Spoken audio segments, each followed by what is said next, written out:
Bonjour à tous. On va commencer cette conférence de presse, mesdames et messieurs. Merci de mettre vos téléphones sur vibreur, à défaut de les éteindre, s'il vous plaît. Juste une minute pour prendre les plans de coupe. Après, les caméramans peuvent reprendre leur place, s'il vous plaît. Hein. C'est pas la peine d'être debout. Hein. Cela dit, on va commencer la conférence de presse avec le sélectionneur national Thierry Dieudonné Mouyouma. En prélude à ce match comptant pour les barrages de zone Afrique de la Coupe du Monde entre les Panthères du Gabon et les Super Eagles du Nigeria, prévu le 13 à Rabat. Comme d'habitude, le sélectionneur se fera le devoir de rendre public la liste des joueurs retenus pour la circonstance pour ce match. Et après, nous allons passer tout naturellement à l'épreuve questions-réponses. Coach, bonjour, c'est à vous. On avait besoin de résultats.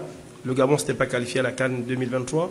Il était important de reconstruire et être compétitif. C'est aussi pour ça qu'en venant, on avait misé sur un staff technique de qualité. Parce que là, il faut comprendre que la qualité ici ne réside pas que quand on va chercher des expatriés en Europe ou en Amérique du Sud. On peut trouver la même qualité en Afrique. C'est cela que mon choix a été, je dirais, utile. J'éviterai de dire important. Et à côté de ça, je me suis bien entouré, en venant avec des anciens footballeurs qui connaissaient la maison. Le cas de M. Cédric Mbamba, qui m'assiste, Biodene Londo, Eric Moulungi, Fabrice Domacolino. Nous avons un staff médical de qualité, Dr Diouf et son équipe, parce que sinon je vais citer tout mon staff toute la journée. Et je vais ouvrir la parenthèse parce que la question va arriver. Quand nous avons commencé, il y a 2 ans, il y avait aussi Anissé Yala, et qui aujourd'hui, il fallait quand même que je le précise, vous le voyez dans la salle, il marque son retour au sein de l'équipe nationale, donc c'est un apport non négligeable. Et tout ce monde a contribué à la stabilité, à l'expertise locale du staff technique de l'équipe nationale. Nous avons pu impacter les joueurs positivement parce que nous avons proposé quelque chose de cohérent, autant dans le relationnel que dans l'aspect technico-tactique. Parce qu'il faut comprendre que, bon, 2 fois, on a entendu des remarques sur l'aspect technique, tactique, sur les schémas. Mais il faut comprendre que si au départ, on n'avait pas été cohérent sur l'aspect disciplinaire, sur l'aspect organisationnel, sur l'aspect relationnel, on n'aurait réussi à rien. Et ça, je pense que c'était le socle. Donc, il était important qu'on le mentionne. Je pense que c'est de là qu'on a trouvé notre force. Et ensuite, les résultats aidant, on se rassure chaque rassemblement, chaque match de compétition. Et là, celui qui est le stage prochain, barrage, il sera encore important pour nous qu'on se rassure en vue de la CAN. Parce qu'aujourd'hui, nos esprits sont tournés vers la CAN Maroc 2025. Et le tour de cadrage, je pense qu'il est au niveau des matchs à élimination directe de la Coupe d'Afrique des Nations. Voilà.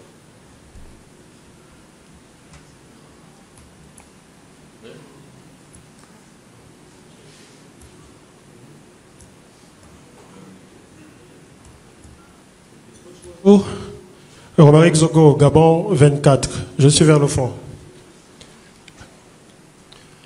Alors j'ai, on va dire, 3 questions. Je vais commencer par la première et rebondir sur ce que vous venez de dire à propos de votre staff qui est réellement étoffé.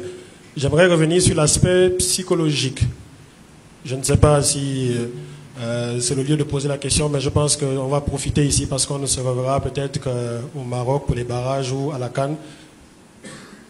On a ce problème de Marcolino qui a été souligné avec un remue-ménage total autour de ce jeune qui fait quand même partie de l'avenir de cette équipe nationale.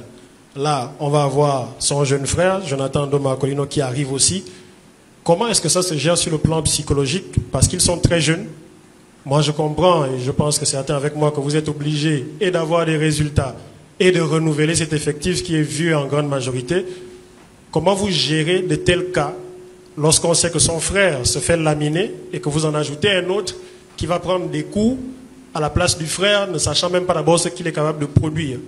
Est-ce que la dimension psychologique est vraiment prise au premier plan dans la préparation au niveau de la tanière? Ça, c'était la première question. La deuxième va concerner le...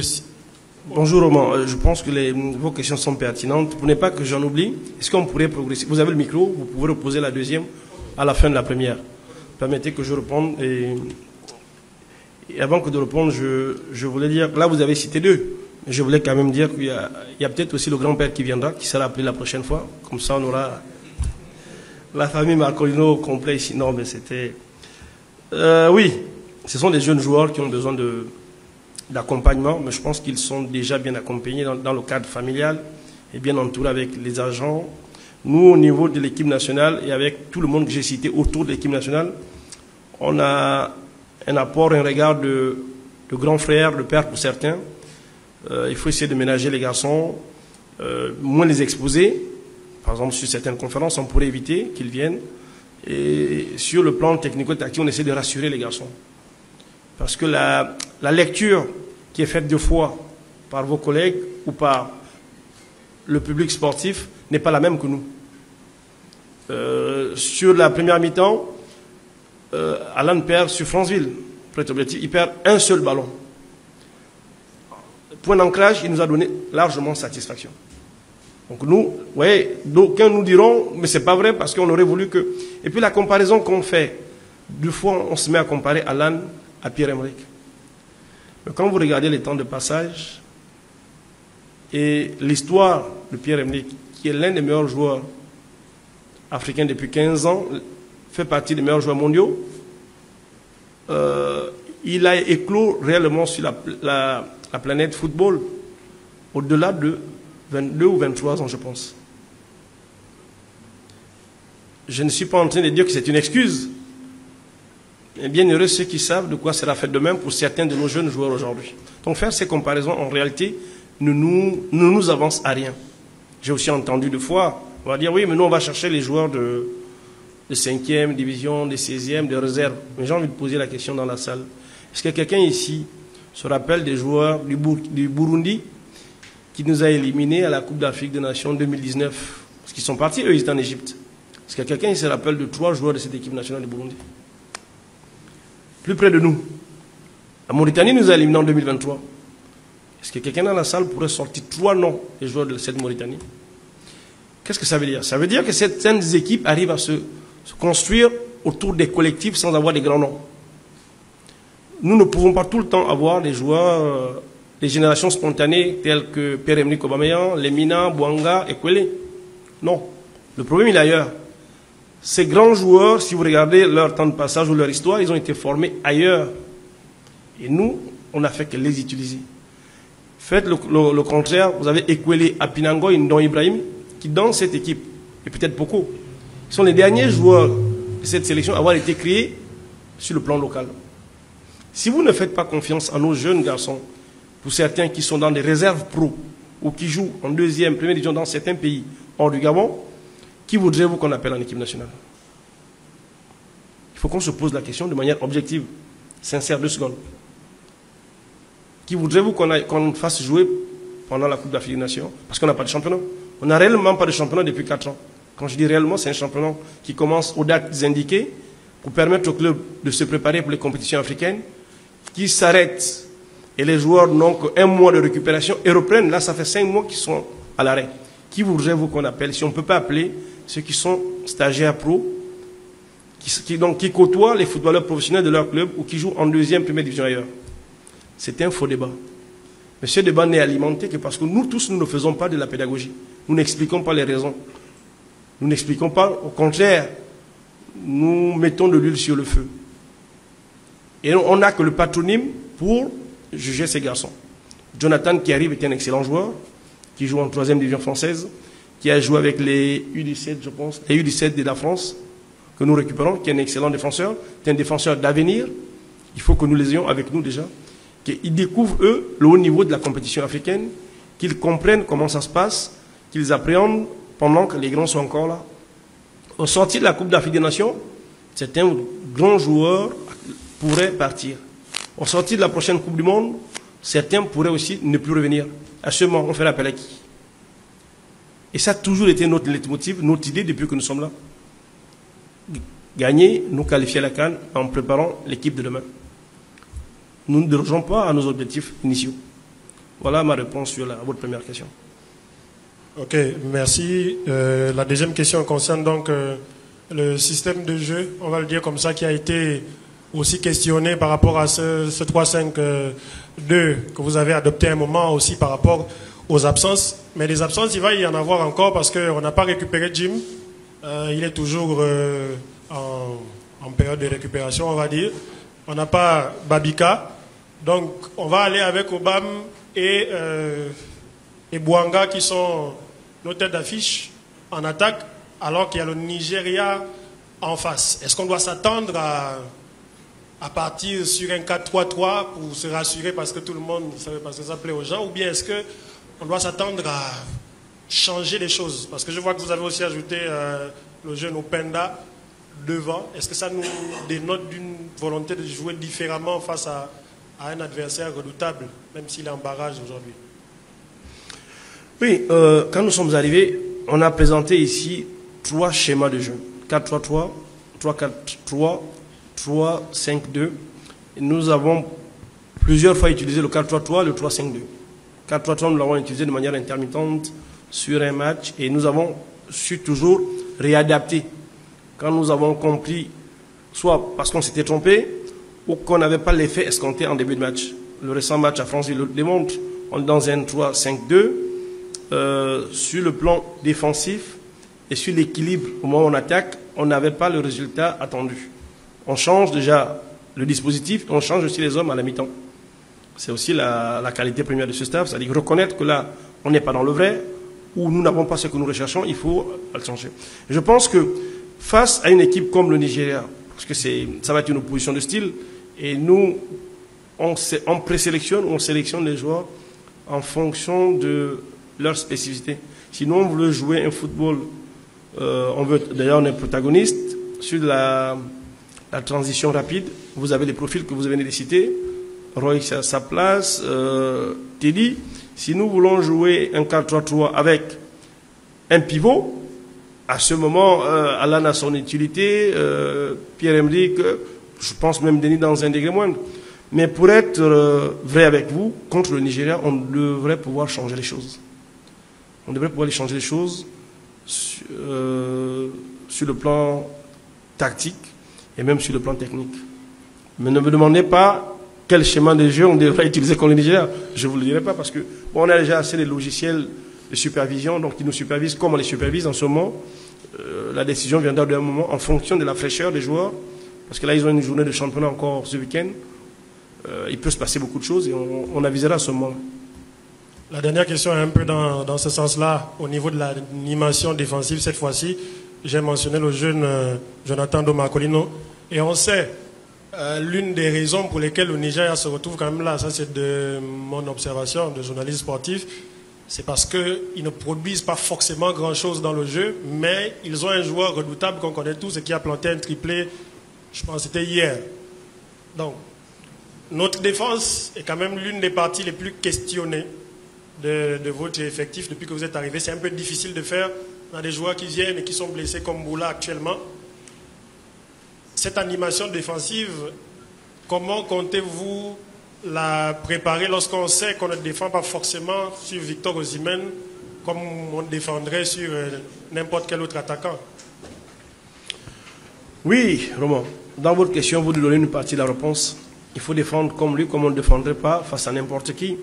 Mais comment défendre contre lui en réalité? Ce type de joueur, il peut être imprévisible, mais aussi c'est un joueur qui adore la profondeur. Je pense qu'une partie du problème, et c'est notre questionnement, réside dans la capacité à réduire les distances sur la profondeur dans nos dos. C'est une façon, mais bon, même si vous réglez ce problème, il a une autre facette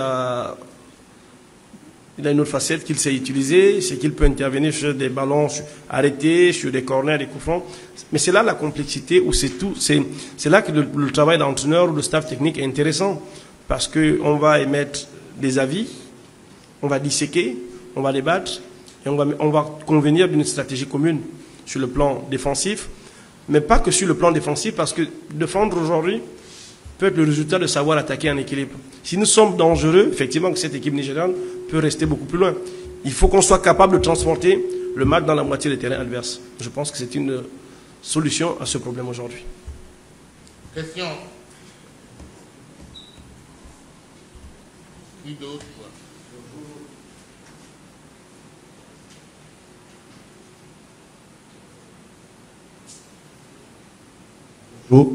Bonjour coach, Olivier Dibasso, Jaco FM.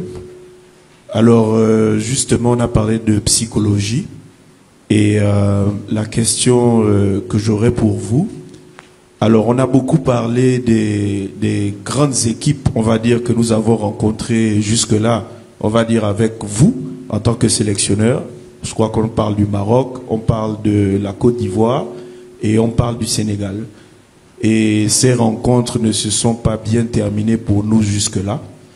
Est-ce qu'aujourd'hui, le Nigeria, qui a certes un très grand vivier comparé à nous, on a parlé d'Osimhen, certes, mais aujourd'hui, le Nigeria n'est plus le Nigeria de l'époque avec des grands noms en partant du gardien jusqu'à l'attaquant. Comment, psychologiquement, le Gabon va pour vous jouer cette rencontre? Est-ce que c'est similaire à une opposition comme celle du Sénégal, bardée, on va dire, de stars avec des Sadio Mané et autres, comme les Marocains aujourd'hui avec des Hakimi et autres, ou la Côte d'Ivoire encore que nous avons affronté récemment? Comment est-ce que vous pressentez cette rencontre? Est-ce que c'est de la même facture que face à ces grandes équipes, ou aujourd'hui vous pensez que c'est beaucoup plus équilibré parce que le Gabon a quand même aujourd'hui aussi à son niveau des grands noms? Donc c'était ma question. Merci. Bonjour Olivier. Je pense très honnêtement que ce ne sera pas on ne va pas résoudre les problèmes sur le plan individuel. Ça va être sur le plan tactique. L'enjeu aujourd'hui sur le plan mental est de pouvoir être au diapason des équipes du chapeau 1, être au diapason des grandes sélections, parce que le Nigeria qu'on affronte était une équipe qui était dans le chapeau 1, qui était leader, enfin quand je dis tête de série dans son groupe. Et au final, le Nigeria ne part pas en Coupe du Monde parce qu'ils n'ont pas été premiers. Donc ce théorème qui consistait à dire que les plus forts gagnent tout le temps, aujourd'hui n'existe pas. Quand vous regardez, si on était dans une classe à 4, Nigeria, Cameroun, RDC, nous, le premier de la classe serait le Gabon. Et malheureusement, dans cette même classe, on sera le 4e du ranking FIFA. Ça veut dire qu'il y a beaucoup de considérations qui rentrent en ligne de compte quand il faut aborder un match de ce niveau-là. Et je disais tantôt que nous allons jouer une compétition de barrage qui pour moi ressemble au niveau des matchs à élimination directe de la Coupe d'Afrique des Nations. Si le Gabon envisage de continuer à grandir, continuer à briser ce plafond de glace, dépasser les quarts de finale dans une compétition CAN, il faut qu'on soit capable d'accrocher les grandes nations africaines. Et le Nigeria en est une. C'est justement l'objectif. Donc c'est déjà un déblocage sur l'aspect mental. Et nos joueurs qui sont des compétiteurs, qui eux ont l'habitude de faire ces grands matchs, le savent mieux que quiconque. Sur l'aspect mental aujourd'hui, nous connaissons notre attente. Et vous avez là l'aspect sportif. Mais vous avez aussi l'aspect patriotique, qui consiste à dire que nous devons représenter notre nation.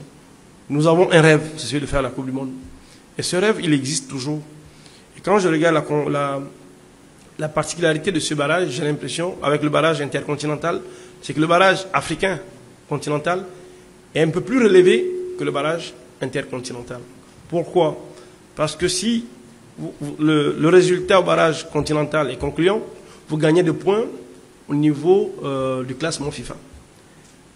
Et quand vous arriverez avec la CAN qui va suivre, une très bonne CAN, vous pouvez vous retrouver à ne jouer à l'intercontinental qu'un seul match pour la Coupe du Monde. C'est encore un point de motivation intrinsèque importante pour nos joueurs de l'équipe nationale. Vous savez, comme ça, on en aura plusieurs. Et aussi, rajouter qu'aujourd'hui, au sein de l'équipe nationale, la fonction de psychologue qui n'était pas occupée sera dorénavant occupée. Donc ça veut dire qu'il y aura un travail de fond qui sera fait à l'intérieur même de la tanière. Question.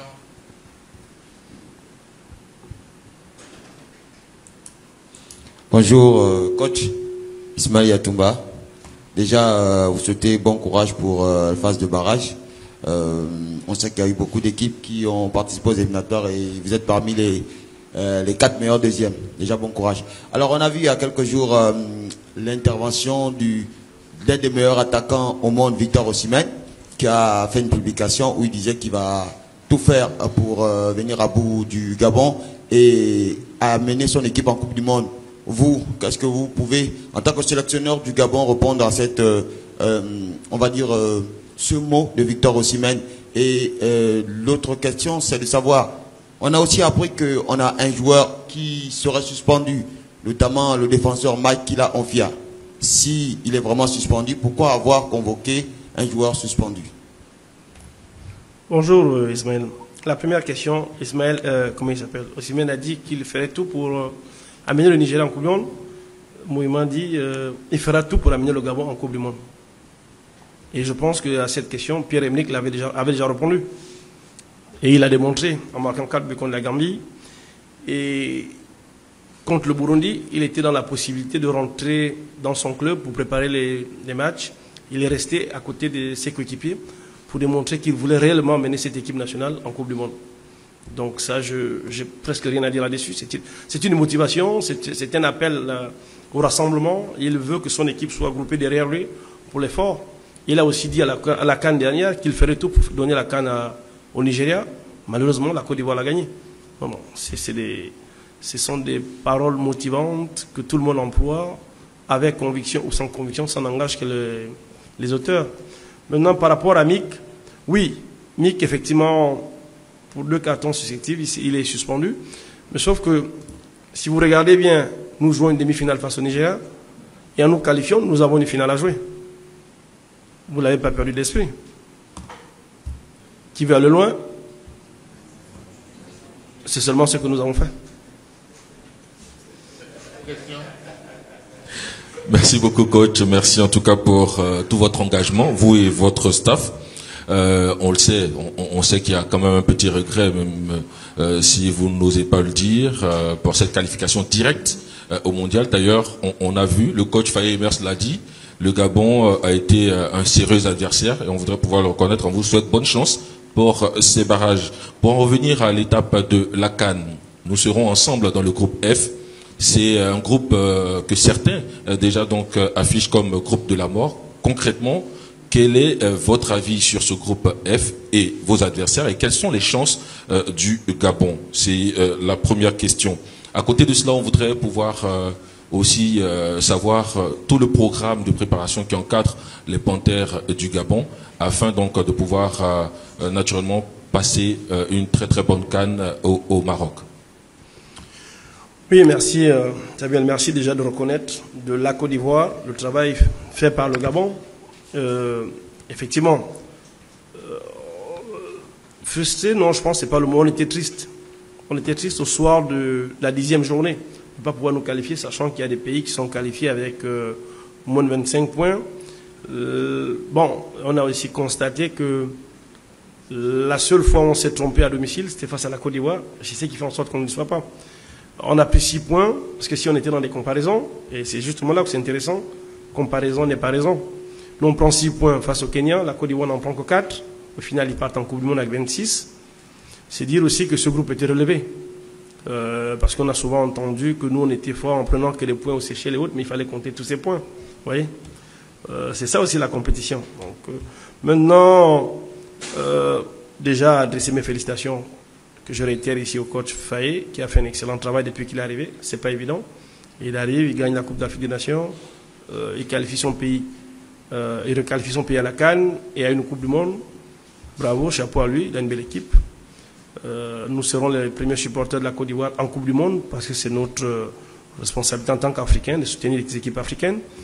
Quant à notre préparation pour la CAN, je pense que pour des raisons d'acclimatation, nous allons nous acclimater au Maroc. Et en sortant de novembre, où nous aurons 2 matchs à jouer, nous sommes en train de réfléchir sur l'inutilité de faire un match au mois de décembre, avec tous les risques que ça comporte. Il faut comprendre que les joueurs seront dans leur club, à peu près, ils auront la journée de championnat le week-end du 9 au 10. Est-ce qu'il est utile de le récupérer et de mettre un match international quand on sait que les nations doivent être au Maroc au plus tard 5 jours avant le début de la compétition? C'est assez complexe et compliqué.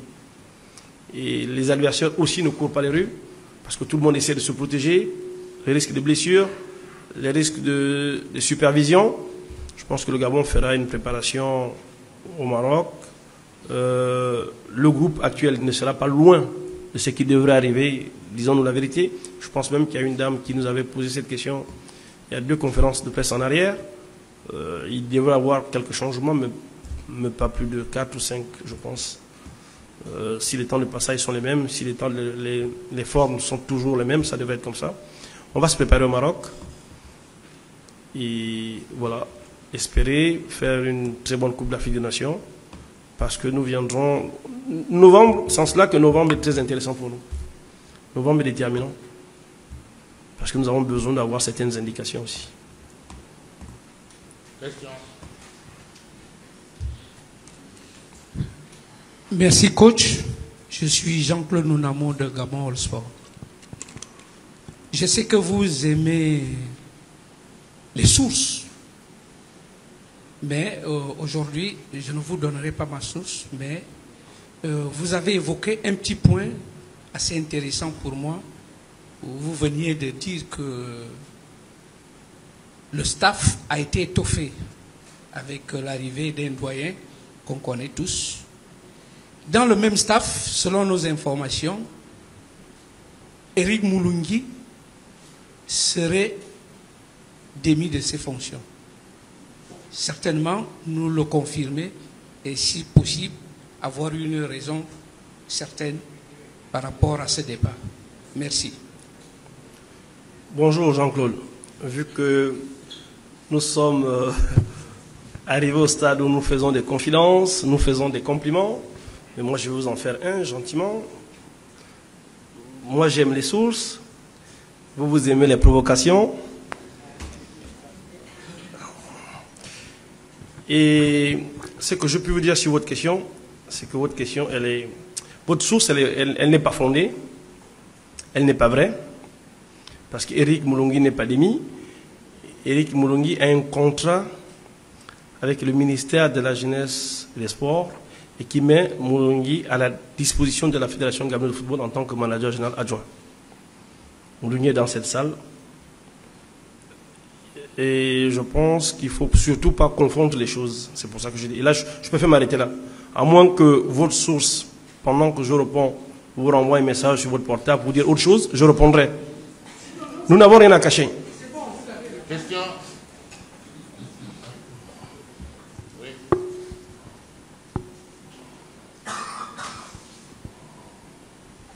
Bonjour coach. Bonjour Fritz. Fritz Koum, RFI.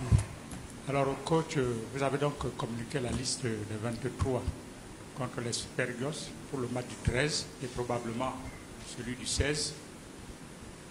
Vous connaissez les forces et faiblesses de votre équipe. Vous connaissez également les hommes de base de la formation nigériane. À votre avis, à quel niveau peut se faire la différence au cours de ce match? Merci Fritz pour cette question d'ordre très tactique. Je pense que l'une des clés de ce match réside dans la capacité à contrôler, pas que le jeu, mais les émotions au niveau du milieu de terrain. Je serais plus dans la capacité à tenir ce ballon, à être plus dans la possession, mais pas que de la possession pour posséder dans notre moitié de terrain. Notre capacité à progresser ensemble, à contrôler, quand je parle d'émotion, c'est que dans la possession, il y a une phase où quand l'adversaire n'a pas de ballon, et surtout que ces grandes équipes, l'adversaire a tendance à s'énerver. Et il est important qu'on contrôle ce ballon, qu'on contrôle l'émotion de l'adversaire. Vous me direz comment on fait. Il faut posséder, il faut amener cet adversaire à courir derrière le ballon et à jouer derrière ses lignes. Parce qu'en réalité, cette équipe nigériane, ce qu'elle voudra faire avec ces joueurs dont on a cité tout à l'heure, c'est trouver des espaces dans notre dos. Mais nous, on ne peut pas jouer recoquevillé 90 minutes ou 70 minutes. Il faut résoudre ce problème autrement et transporter le contrôle du jeu ou la quasi-totalité du jeu dans la moitié de terrain adverse. Ça nous rapproche du but adverse. Parce que pour ce match, il suffira de marquer un but de plus que l'adversaire pour nous qualifier. Voilà l'objectif recherché aujourd'hui par le staff technique de l'équipe nationale du Gabon, sur le plan tactique.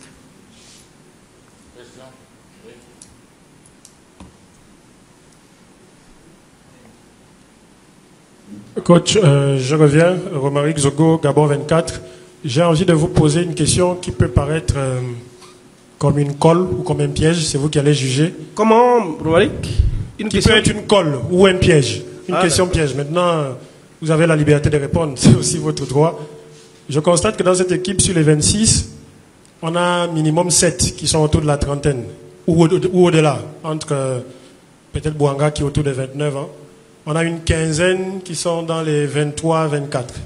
Ça veut dire qu'il y a une volonté de renouveler cet effectif-là. La question pour moi, c'est: êtes-vous prêt à mourir pour ces idées-là? Et je vais poursuivre pour que vous compreniez. Il y a une volonté de résultat. Au Gabon, vous ne pouvez pas arriver et dire je vais construire. Déjà, quand on annonce l'objectif, quand vous arrivez, on dit Cannes, qualification Cannes. Mais il faut être franc. Le Gabon n'a pas une équipe pour affronter les équipes qu'on a en face sur le plan individuel. Nos plus grands joueurs ont un certain âge et ils sont peu. Ils sont 7 là dans cette liste-là. On voit que vous renouvelez beaucoup l'équipe, mais ça peut vous porter préjudice. Êtes-vous prêt à aller jusqu'au bout de ça? Continuer à renouveler l'équipe en essayant de faire des résultats? Oui, Romaric, je pense que quand nous sommes arrivés, et ça nous ramène à très loin. Il vous souviendra qu'en mars 2024, quand on partait en stage, il fallait jouer le Sénégal et le Congo-Brazzaville. On était dans les mêmes configurations de liste. Et tout nous avait été dit. On ne peut pas comprendre, pour un match amical, on n'appelle pas X, on n'appelle pas Y, on n'appelle pas... Nous étions déjà dans cette réflexion.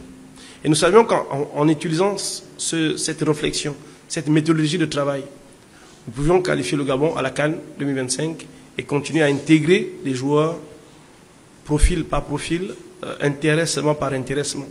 Même quand il s'agit de dire ici qu'on avait des problèmes avec certains joueurs, on a toujours expliqué qu'on était guidé, dicté par l'intérêt de reconstruire une équipe.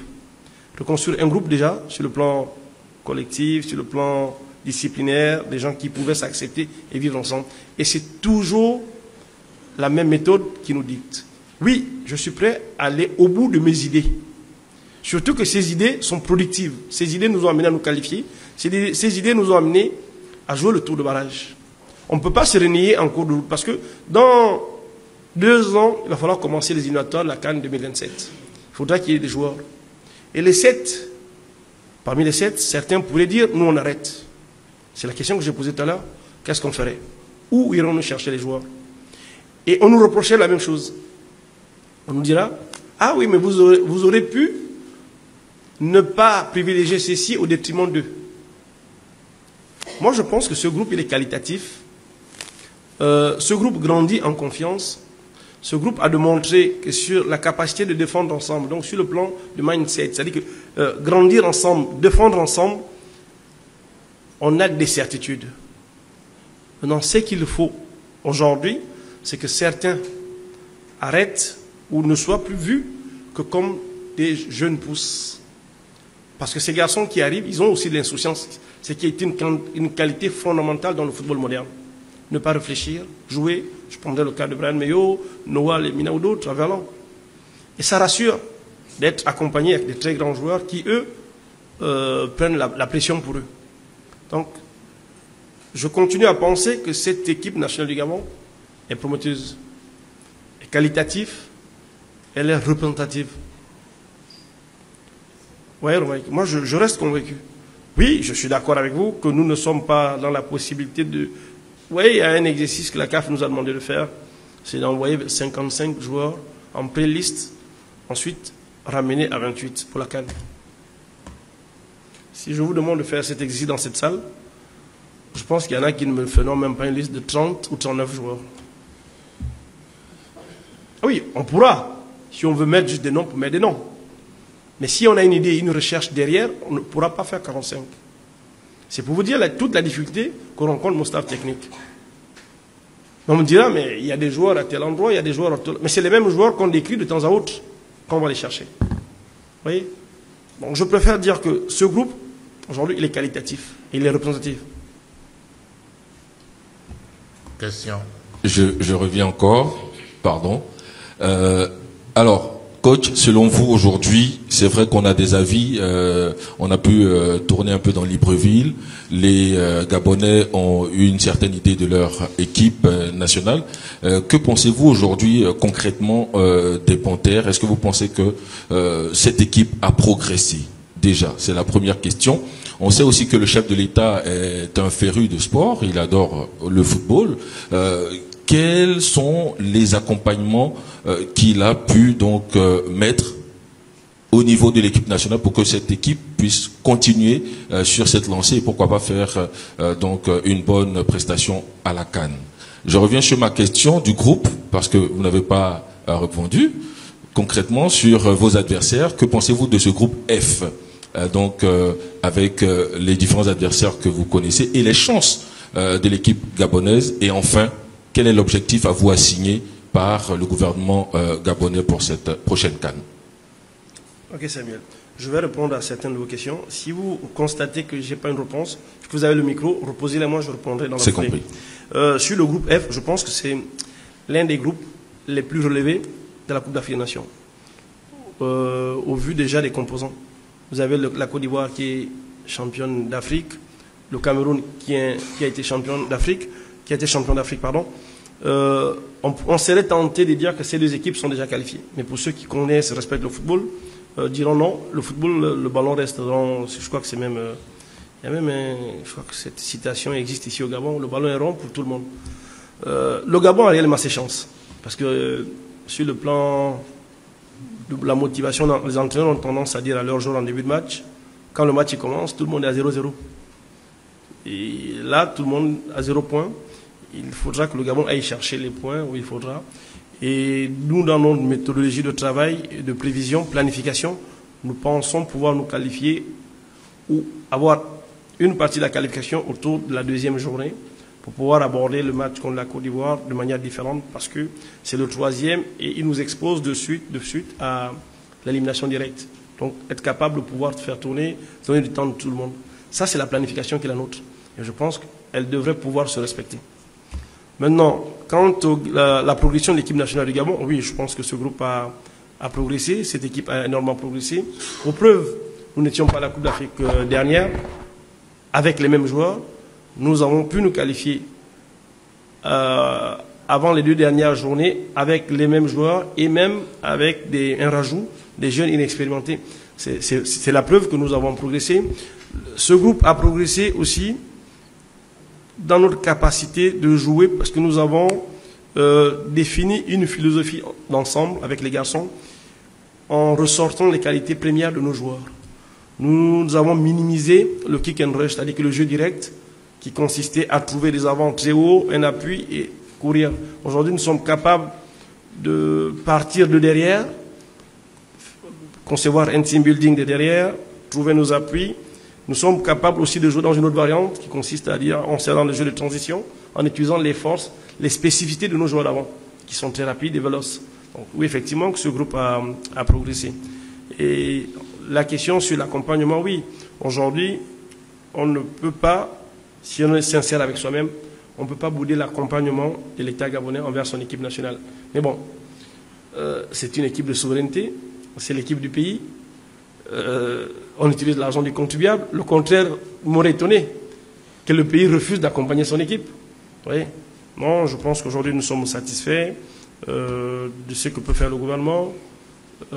Évidemment que si le gouvernement arrive à le faire, ça voudrait dire que le président l'a validé en tant que président et aussi en tant que chef du gouvernement. Voilà, à ce niveau, après, comment ça se met en place, ça, je ne sais pas vous dire. Les objectifs qu'il vous a assignés, on sait que par 2 fois quart de finaliste. Pour cette fois-ci, qu'est-ce que vous recherchez à la CAN? Écoutez, je ne peux pas moi être entraîneur et définir les objectifs. Je veux être pragmatique. Les objectifs sont définis par le ministère de la Fédération gabonaise de football. Et puis ensuite on les atteint. Quand je suis arrivé, on m'a dit il faut reconstruire une équipe, il faut la qualifier. Et il fallait redorer le blason de l'institution équipe nationale, chose que nous avons pu faire avec mon staff. Là, vous parlez d'un plafond de glace à briser. Le plus haut niveau qu'a atteint le Gabon en compétition, c'est la CAN. Oui, c'est un objectif qui sommet en nous. Aller au-delà de la Coupe d'Afrique des Nations, c'est un pari. mais qui comporte beaucoup d'ombre. C'est laquelle? Mais c'est déjà commencé à sortir des groupes. Après, quand toutes les équipes qui sortent des phases de groupe ont l'esprit jouer les matchs les uns après les autres, essayer d'aller le plus loin possible. Nous, notre tabou aujourd'hui, c'est dépasser les quarts de finale, mais bon, il faut déjà qu'on commence par sortir des groupes, du groupe F, qui est un groupe très relevé. Je vous en prie.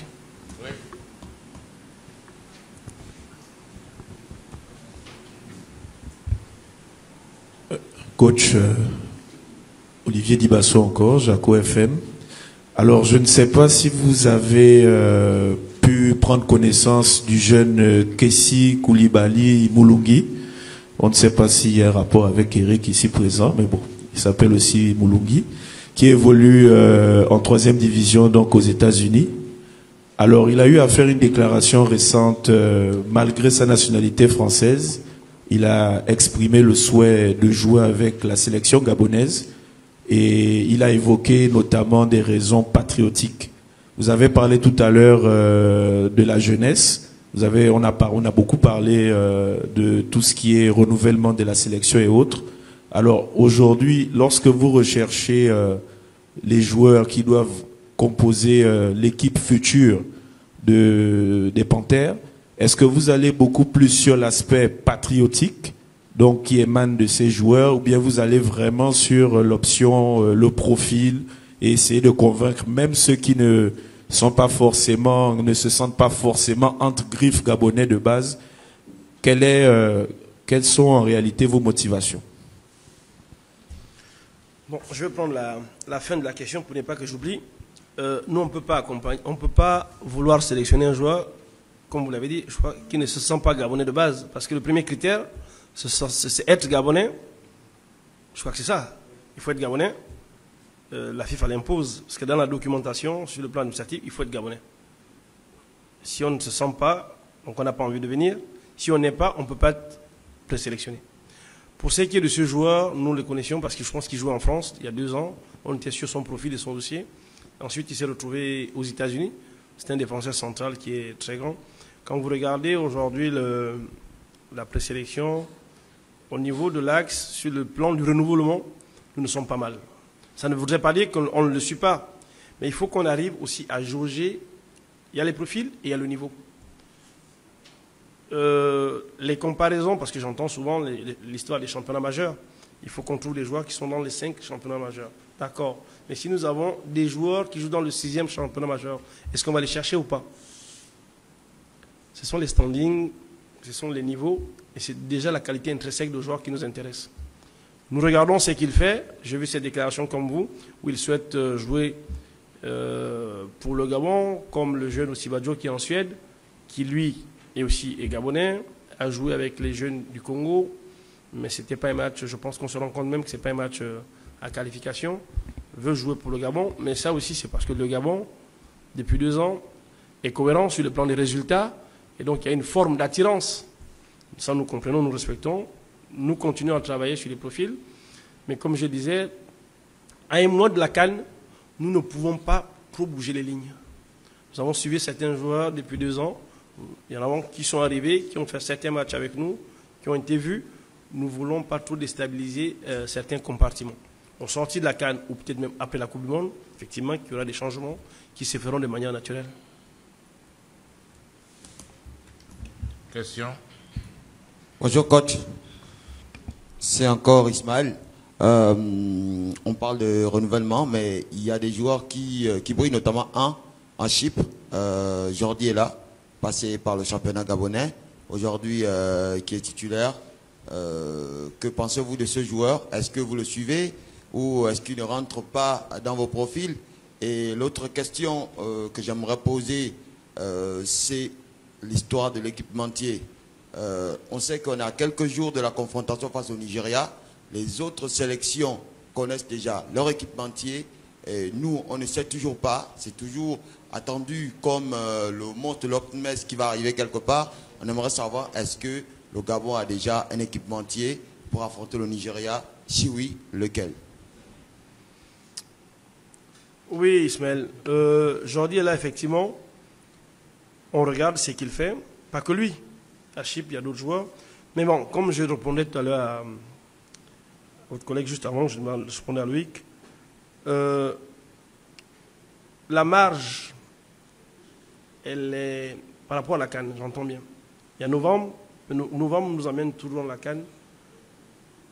Il y a des compartiments et il y a un équilibre que nous ne pouvons pas bouger ou plus bouger. Je me souviens quand même que vous faisiez partie de ces personnes qui nous reprochaient les essais que nous avons entamés il y a 2 ans. Mais ces essais, c'était pour arriver à cette conclusion. Et on ne peut pas se permettre de faire d'autres essais à 1 mois de la compétition. Ça veut dire qu'on arriverait sans certitude aucune à la CAN. Donc on ne peut pas se permettre. Il faut juste que les garçons continuent à être compétitifs parce que ce sont des compétiteurs. Ils sont jugés sur la durée, mais pas sur une prestation, un match, 1 mois. Nous regardons tout le monde.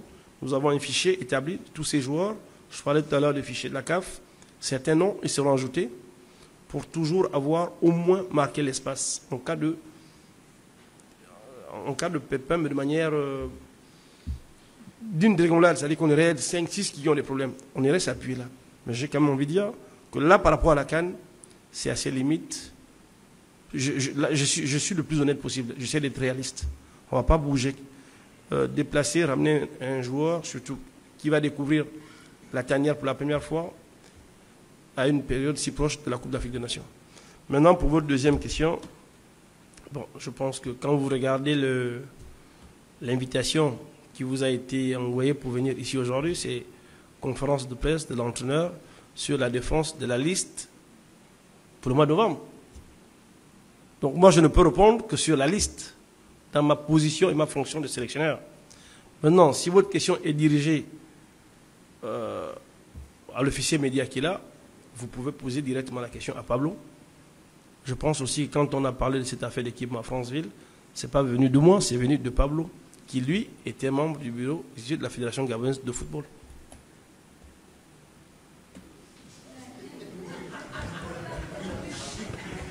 Alors, je vais poser la question à M. Pablo, puisque celui qui s'en occupe, on aimerait savoir, les Gabonais aimeraient savoir quel est le nouvel équipementier des Panthères du Gabon à quelques jours de la confrontation face au Nigeria.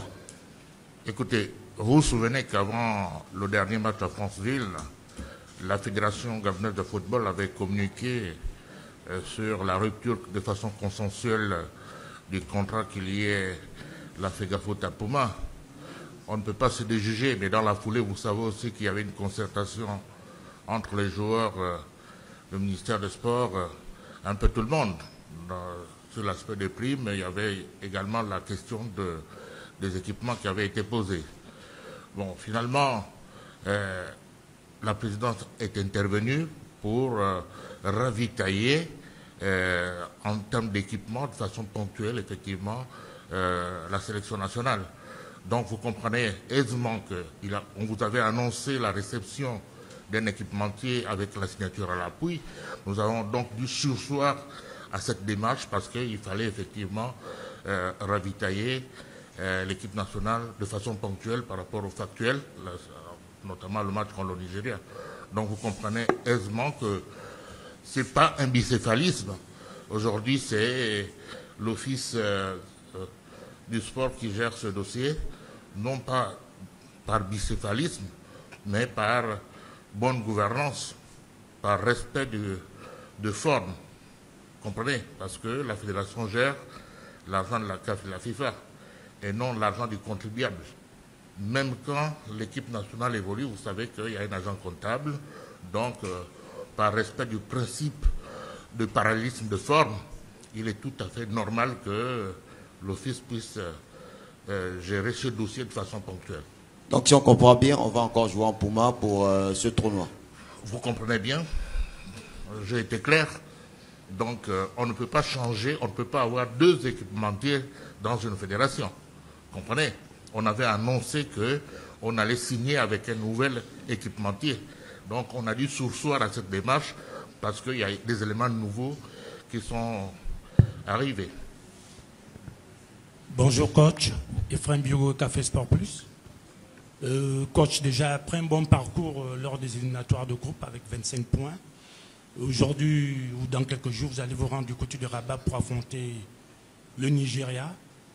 en cas d'échec pour ce match, ce que je ne souhaite d'ailleurs pas. Quelle sera votre attitude face à vos poulains pour les joutes à venir, notamment la CAN au Maroc? Est-ce que cela pourrait galvaniser ou influencer le résultat de la Coupe d'Afrique au Maroc pour vos partenaires, pour vos joueurs? Bonjour Ephraim.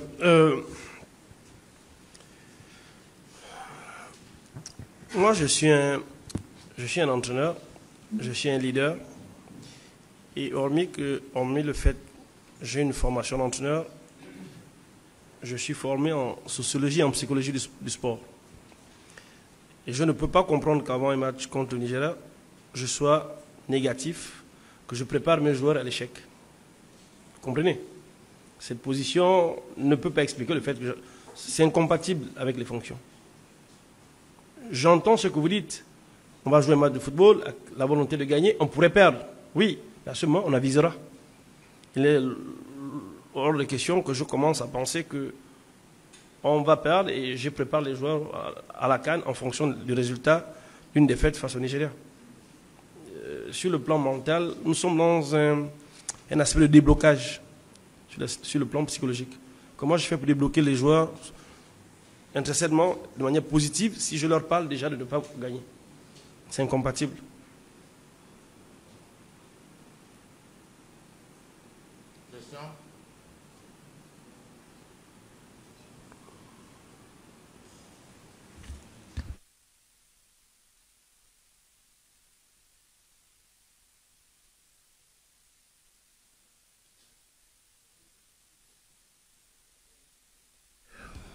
Bon, on prend une dernière question pour le coach.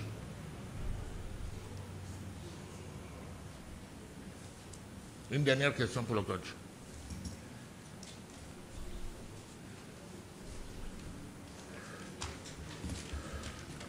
Bon, je voulais donc, puisqu'il n'y a pas de questions, je voulais juste vous donner une information pour que nous soyons au même niveau d'information, parce que tout à l'heure, vous avez parlé de l'équipementier. J'ai eu également l'occasion de suivre les médias, certains confrères qui sont consultants avancés lorsqu'il s'est agi du sujet brûlant des primes de qualification. Ils ont avancé la prime de la CAF. En fait, c'est le prêt à Simonet. Juste après les éliminatoires, vous savez bien que la CAF récompense les équipes. Donc, mais cela est conditionné parfois par la production du signal international clean sans logo en hertzien.